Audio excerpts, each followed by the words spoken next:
The Road Haulage Association reckons about a third of them are at risk of going bust as a result of this shutdown. We've got Rod McKenzie with us, who is head of policy at the Road Haulage Association. Morning to you, Rod. Good morning, Sean. So what is it that is sending so many of these businesses to the brink right now? Well, first of all, let's do the obvious and basic thing, which is that everyone, I'm sure, can see that for many, all our supermarkets are being stocked by lorries at the moment. They're working incredibly hard, and those that are involved in the medicine sector and the food sector are busier than they've ever been.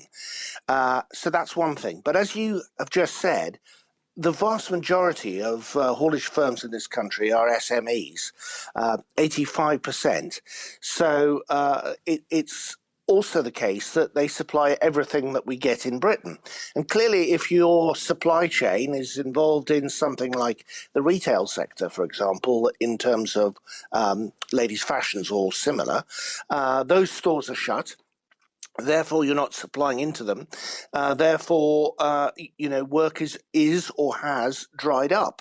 And while it's perfectly possible that some of those firms have switched to the very busy supermarket sector, grocery sector, or medical supplies, there are unfortunately about 46% of our fleet of lorries in the UK parked up at the moment. And that means, obviously, they're inactive. Some of the staff involved have been furloughed. But just going back to one of your previous speakers said, the real problem for SMEs is the lack of cash flow. But none of these schemes that we've seen, these, whether it's the delaying VAT, the business rate, holidays, or there's been a whole array of loan schemes out there as well, grants for small businesses. Yeah. Are any of those helping your industry? One of the problems that we're hearing from our members is the speed of accessing the money. In other words, the lack of it, really. So it's perfectly possible to be told that such a scheme exists, but then when you jump online and find out how to get the money, that bit doesn't yet exist because the government hasn't had time to build it. So, for example, on work, a couple of problems with workers' furlough, but obviously one of the main ones is that we can't access the money probably until well into May and maybe beyond. And yet you're still paying for those workers and not getting the money back, and they're parked up.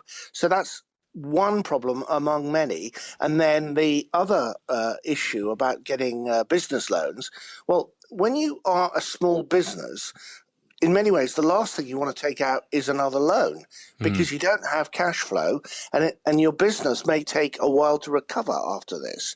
So then you won't have cash coming in, and even with generous repayment terms, it will be a massive burden on your business, and effectively, the government loan could drive you out of business. What we need is flexible furlough, which we can turn on and off like a tap, so that you can furlough drivers if they're really not working. And then if the government says, oh my word, we need to deliver lots of PPE equipment and we need some more drivers, then we can turn them back on again. Rod, can I ask you, while I've got you, just in terms of those drivers that are going out on the road at the minute, 'cause clearly there's still a lot that's needed. There may be a lot of businesses under pressure, but they're a real crucial part of what's going on in the UK, with whether it's getting food to people, getting the right kit delivered to the right hospitals all around the country. Do you think your lorry drivers are able to do what they're doing as safely as needed? I think the situation has improved. I was very, very worried last week. You're right, the lorry drivers, some of whom might be listening to this, are doing a fantastic job supplying Britain, and they are, frankly, the unsung heroes of all of this. But at one point last week, we were hearing multiple reports of motorway service stations refusing to serve drivers, refusing them access to toilet facilities, indeed.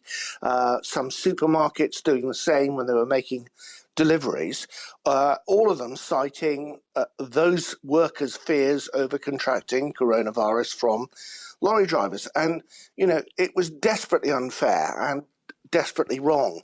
And I'm pleased to say that since our campaigning on this, we've got the Welsh Government, the Scottish Government and the English Government to say two things, really, that lorry drivers are essential workers, so don't stop them on the roads, police. They are carrying essential goods. Is that happening, just briefly? Are you seeing your lorry drivers being stopped? It was happening a bit in Scotland last week, and basically the police were saying what's in the back of your load. Yeah. And if the police didn't deem it essential, they were sort of telling them that they shouldn't be on the road. Now, the thing about supply chains is they're integrated.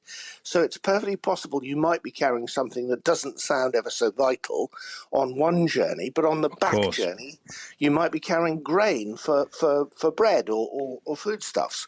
Rod. So that is absolute. Every single driver, lorry driver on the road, is essential, and they should be given the facilities they need to keep themselves clean and safe. We can't afford them to go sick, and we can't afford our supply chain to break.